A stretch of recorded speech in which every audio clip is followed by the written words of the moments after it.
الحمد لله نحمده ونستعينه ونستغفره ونؤمن به ونتوكل عليه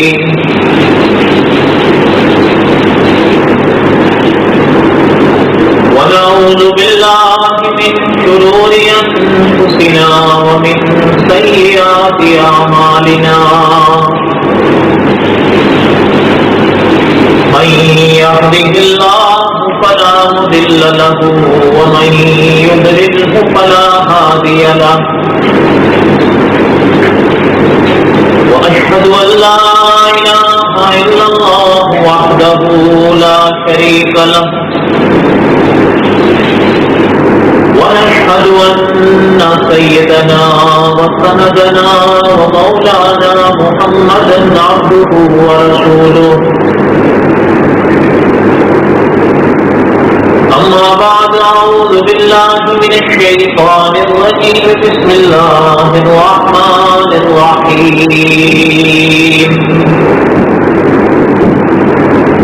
ألف لام را تلك آيات الكتاب المبين إنا أنزلناه قرآنا عربيا لعلكم تعقلون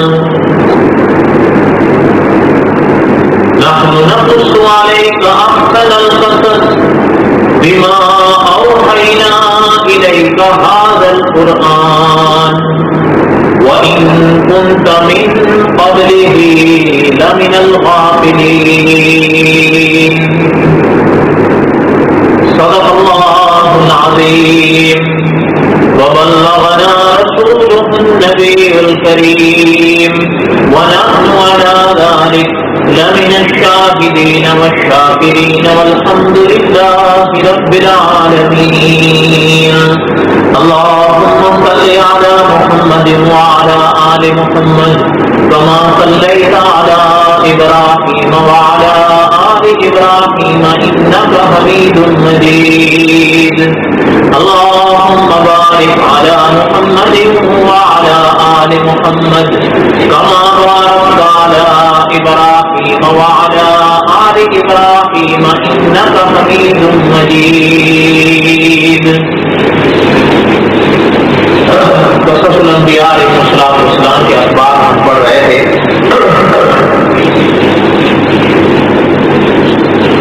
حضرت موسیٰ علیہ السلام کے واقعات کچھ تفصیل کچھ اختصار کے ساتھ ہم دوہرا رہے ہیں.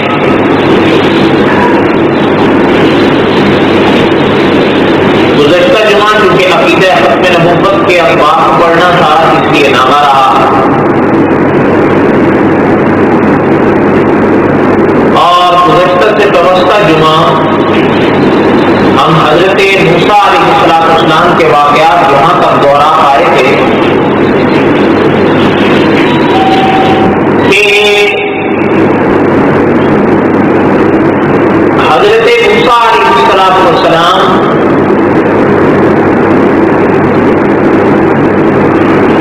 اللہ کی منشا کے مطابق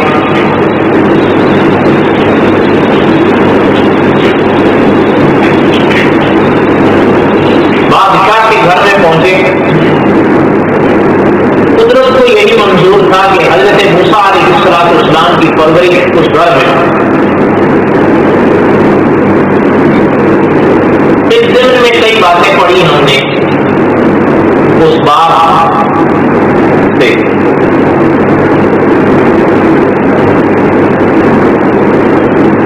اس مرحلے پر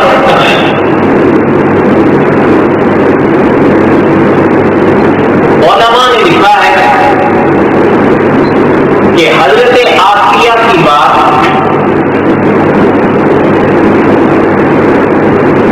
فرعون نے مان لی اور اس چیز کو مان گیا وہ کہ ٹھیک ہے بچے کو ہم گھر پہ رکھیں اور اس کی پرورش بھی ہم کریں. علماء نے لکھا ہے کہ جب یہ مرحلہ آیا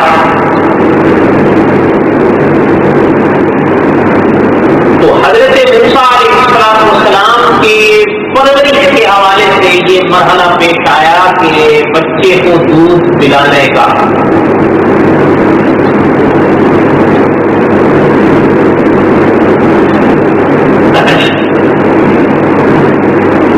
کہا گیا کہ بھئی بچے کے دودھ کا انتظام کیا جائے،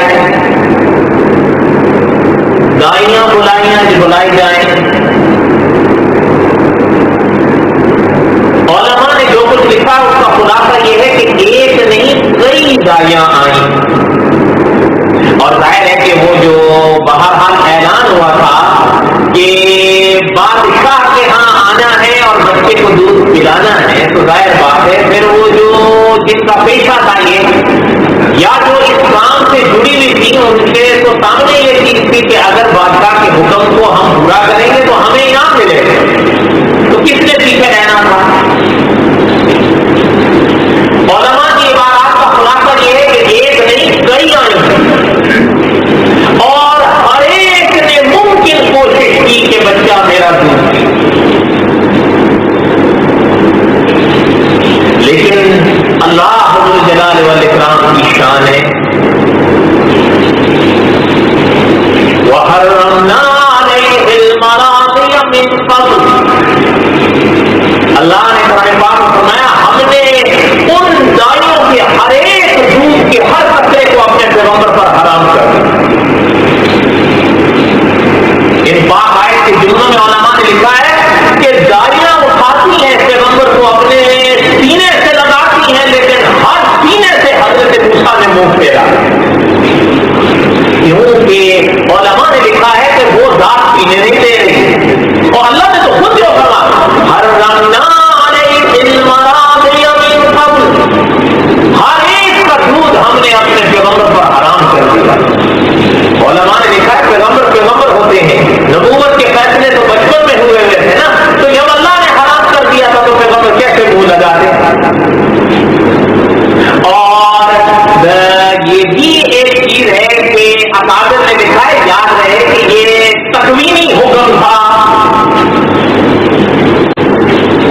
وَحَرَّمْنَا عَلَيْهِ الْمَرَاضِعَ مِنْ قَبْلُ، اس کے حوالے سے کہہ رہا ہوں کہ علماء دیوبند نے لکھا ہے یہ تکوینی حکم تھا، اللہ حضرت موسیٰ کو پینے نہیں دے رہے، اور نہ پھر حضرت موسیٰ نے پیا، جب اللہ نے روک دیا تو بات ختم ہو گئی۔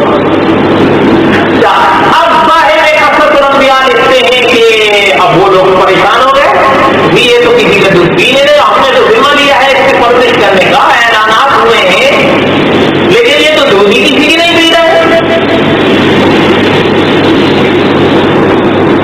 وَحَرَّمْنَا عَلَيْهِ الْمَرَاضِعَ مِنْ قَبْلُ فَقَالَتْ هَلْ أَدُلُّكُمْ عَلَىٰ أَهْلِ بَيْتٍ يَأْكُلُونَ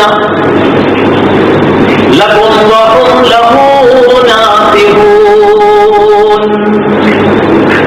اللہ نے قرآن پاک میں فرمایا وہ تھوڑا اس سبب کی طرف لوٹیے کہ جو حضرت موسیٰ کی بہن کو حضرت موسیٰ کی والدہ نے بھیجا تھا کہ جا کے اپنے بھائی کا سراغ لگاؤ، وہ یہ ماجرا سارا دیکھ رہی تھی کہ بھائی کسی کا دودھ نہیں پی رہے،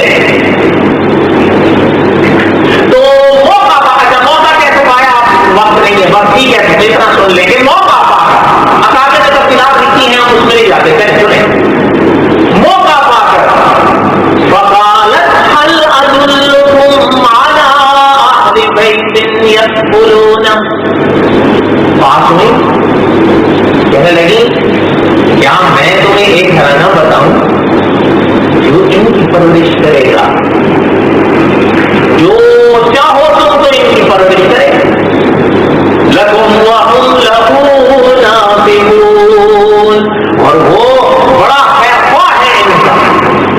اچھا آپ حیران ہوں گے کہ قرآن پاک کے جملوں کی تفسیر میں علماء نے مفسرین لکھتے ہیں کہ جب حضرت موسیٰ کی بہن سے یہ جملہ نکلا نا لَكُمْ وَهُمْ لَهُ نَاصِحُونَ، تو حامان کے کان میں یہ جملہ ان کا